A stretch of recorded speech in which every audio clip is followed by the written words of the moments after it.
Il Carroccio vince solo restando unito, così titola la Padania a proposito della corsa alla segreteria federale della Lega Nord, ma i leghisti trevigiani si presentano divisi al via. Le precandidature dovranno essere presentate in via Bellerio entro lunedì, dopodiché scatterà la raccolta delle firme di sostegno in vista delle votazioni del 7 dicembre e del congresso del 15 dicembre.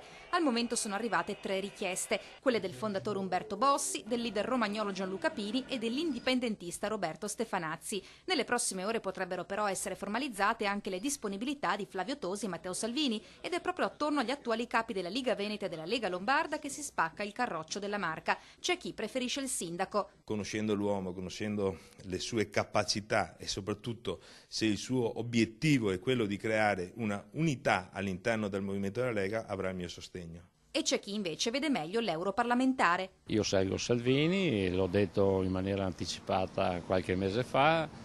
Penso che sia l'uomo giusto per dare una nuova linea alla Lega. I tradizionalisti come Giampaolo Gobbo vorrebbero di nuovo Bossi, ma l'auspicio dell'uscente Roberto Maroni è che il popolo leghista, comunque sovrano, voti per il futuro, il rinnovamento e il rilancio. La sfida è aperta. Sicuramente Treviso farà la sua parte per coloro che credono in Flavio Tosi e sosterranno la sua candidatura, e credo che i militanti siano migliaia coloro che aderiranno a questa proposta di un Veneto come segretario federale. Non solo nel trevigiano, anche nel veneziano, nel padovano, tutto il Veneto abbiamo una buona rete per portare tanti voti a Matteo Salvini.